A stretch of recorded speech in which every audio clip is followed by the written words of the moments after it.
Friends, welcome back to our channel Kani Venkat life style. சூப்பரான கனவா மீனில் தொக்கு எப்படி செய்யறதுன்னு பார்க்கலாம்.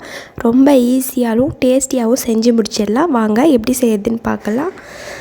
இது ரொம்ப டேஸ்டியாக இருக்கும். நீங்கள் சப்பாத்தி, இட்லி, தோசை கூட வச்சு சாப்பிட்லாம். ஃபஸ்ட்டு ஒரு கடாய் வச்சுட்டு அதில் எண்ணெய் சேர்த்துக்கலாம். ஒரு 4 டேபிள் ஸ்பூன் அளவுக்கு ஆயில் சேர்த்துட்டு சோம்பு ஒரு அரை ஸ்பூன், ஒரே ஒரு ஏலக்காய் சேர்த்துக்கோங்க. அது கூட பிரிஞ்சி இலை இருக்கு இல்லையா, அதில் ஒன்று உடச்சி போட்டிருக்கேன். சின்ன துண்டு பட்டை, 3 கிராம்பு சேர்த்துக்கலாம்.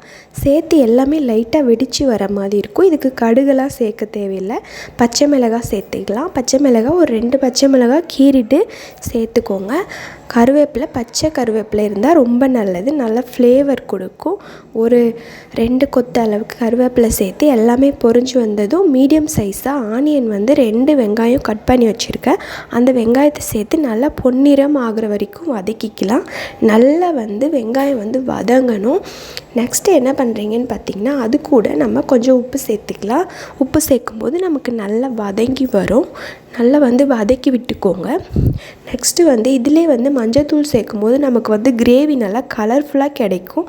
அதனால நான் மஞ்சத்தூள் சேர்த்துக்கிறேன். பிரியாணிக்கெலாம் நம்ம மிளகாத்தூள், தனி மிளகாத்தூள் சேர்ப்போம்ல, பிரியாணி கலராக வரும் எந்த கலரும் ஆட் பண்ணாமல். அதே மாதிரி தனி மிளகாத்தூள் ஒரு ஸ்பூன் அளவுக்கு சேர்த்துக்கோங்க. அப்போ நமக்கு கிரேவிக்கு ஒரு உண்மையான நேச்சரான கலர் ரெட்டிஷ் கலரில் சூப்பராக இருக்கும். அதுக்காக தான் சேர்த்துருக்கோம். சேர்த்து நல்லா கலந்து விட்டுக்கோங்க. இப்போ வெங்காயமும் நல்லா வதங்கிடுச்சு.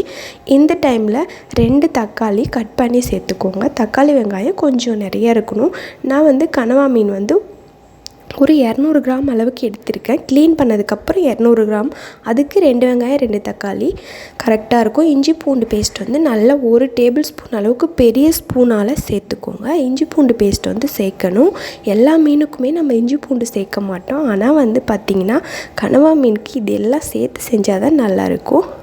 1 ஸ்பூன் பார்த்திங்கன்னா மட்டன் மசாலா பொடி சேர்த்துக்கோங்க. மட்டன் மசாலா பொடி உங்கள்கிட்ட இல்லைனா சிக்கன் மசாலா கூட சேர்த்துக்கலாம். சேர்த்துட்டு 1 ஸ்பூன் குழம்பு மிளகாய்த்தூள் இருக்கு இல்லையா, அது 1 ஸ்பூன் சேர்த்துக்கோங்க. நெக்ஸ்ட்டு தனியா பொடி 1 ஸ்பூன் சேர்த்துக்கோங்க. எல்லாமே சேர்த்துட்டு நல்லா கலந்து விட்டுக்கோங்க. இந்த 3 பொடியும் சேர்த்துட்டு எல்லாமே ஒரு ஸ்பூன் மட்டன் மசாலா, தனியா பொடி, மல்லித்தூள் இருக்கு இல்லையா, அது குழம்பு மிளகாய்த்தூள் 1 ஸ்பூன். நம்ம ஏற்கனவே பச்சை மிளகா, தனி மிளகாய்த்தூள்லாம் சேர்த்துருக்கிறதால காரம் ஓரளவு கரெக்டாக இருக்கும். இந்த அளவு கனவா மீன் நல்லா எடுத்து வாஷ் பண்ணி வச்சுருக்கேன். குட்டி குட்டியாக கட் பண்ணிக்கோங்க. நல்லா இந்த பிளாக் கலர் போர்ஷன்லாம் இல்லாமல் கரெக்டாக நல்லா வாஷ் பண்ணி எடுத்துக்கோங்க. சூப்பராக இருக்கும். பாருங்கள் எப்படி நல்லா ஒயிட்டாக இருக்குது. இதை ஃபுல்லாக போட்டுட்டு நம்ம கலந்து விட்டுக்கலாம்.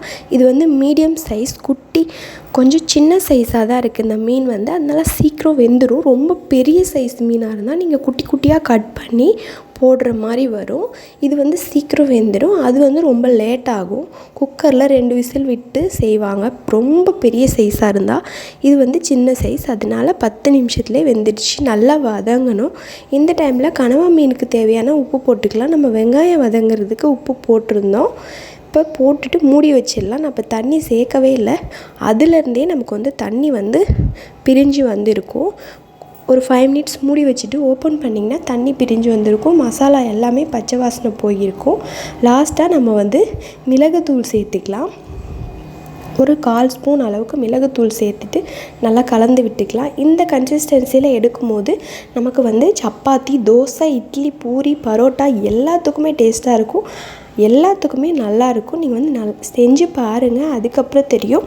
சாப்பாட்டுக்கு இன்னும் பெட்டராக இருக்கும். சாப்பாட்டில் பிசைஞ்சு சாப்பிடும்போது அவ்வளோ டேஸ்டியாக இருக்கும். இங்கே பாருங்கள், கிரேவி தயாராகிடுச்சு. கொத்தமல்லி தழை தூவிட்டு சூடாக சர்வ் பண்ணுங்கள். வீடியோ பிடிச்சிருந்தா லைக் பண்ணுங்கள், சப்ஸ்கிரைப் பண்ணுங்கள்.